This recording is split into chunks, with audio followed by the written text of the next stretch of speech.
Bonjour, donc je m'appelle Laurie, j'ai 18 ans et je suis élève en terminale scientifique au lycée Charles de Gaulle de Caen. Je m'appelle Naomi, je suis élève en première avec des spécialités scientifiques. Bonjour, je m'appelle Clément, je suis en première spécialité scientifique et ça fait 2 ans que je suis sur le projet. Bonjour, je m'appelle Cynthia, je suis en terminale S au lycée Charles de Gaulle à Caen. Je suis atteinte de la maladie Charcot-Marie-Tooth depuis que j'ai 3 ans. J'ai beaucoup moins de force dans mes muscles. Mon quotidien est assez difficile. C'est vrai que c'est assez compliqué pour moi de prendre la clé dans ma poche. Prendre les transports en commun, ouvrir une porte, voilà, c'est assez compliqué parce que du coup mon habilité manuelle est fortement diminuée. J'ai rejoint l'équipe l'an dernier, mais à cause des rendez-vous médicaux que j'avais le mercredi après-midi, j'ai dû ralentir le rythme de travail. Donc je suis restée en contact avec mes camarades pour suivre l'avancée des réalisations et tester des prototypes. L'idée du projet, c'est vraiment de permettre à Cynthia de faciliter toutes ces actions qu'elle fait au cours de sa journée, l'identification et l'autorisation d'accès, comme par exemple quand elle valide son transport dans un bus. Donc cela fait maintenant 3 ans que je travaille sur ce projet et celui-ci a beaucoup évolué depuis le début. Nous sommes arrivés à l'idée que Cynthia devait pouvoir valider ses titres de transport par exemple sans difficulté, mais cela s'applique dans bien d'autres domaines comme l'ouverture d'une porte, etc. Qu'on soit handicapé ou pas, on a tous un corps et l'idée ce serait de transmettre l'information par ce corps.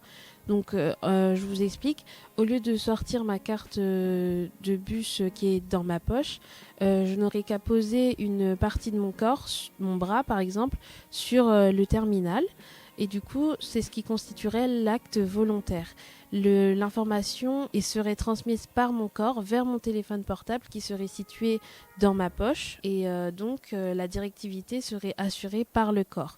Donc pour que le dispositif soit utilisable pour tous, handicapés ou non, il ne fallait pas du tout qu'on utilise tout ce qui est interaction biométrique pour les personnes qui n'ont pas de main et n'ont pas d'empreinte digitale.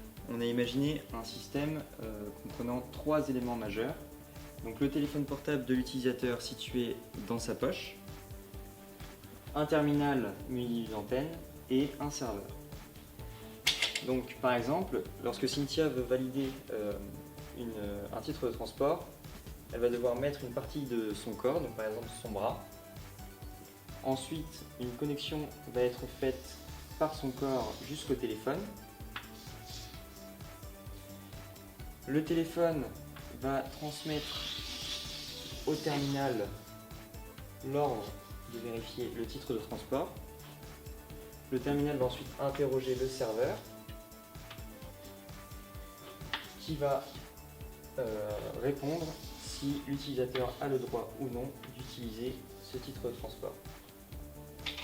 Donc, au préalable, l'utilisateur peut acheter des tickets de transport en se connectant directement par Wi-Fi ou par 4G. Donc pour ce projet, nous nous sommes répartis les tâches. Donc Cynthia et Naomi se sont occupées d'étudier le comportement électrique du corps humain, donc la résistance et l'effet qu'on a appelé l'effet condensateur.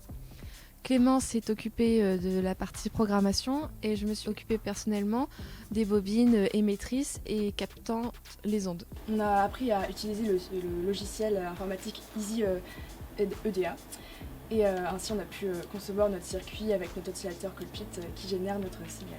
Donc voici le type de plaquette qu'on peut obtenir après avoir fait le circuit électronique sur internet avec le logiciel que j'ai cité précédemment. Et à celui-là on ajoute et on soude les composants électroniques qui sont voulus pour notre circuit électronique. Donc pour la nécessité du projet, nous avons dû créer différentes antennes et comparer leurs efficacités pour pouvoir utiliser la meilleure pour l'émission et la réception. Cette antenne que nous avons créée a donc été intégrée à la borne ici qu'on a modélisée en 3D, qui est elle-même reliée au circuit émetteur.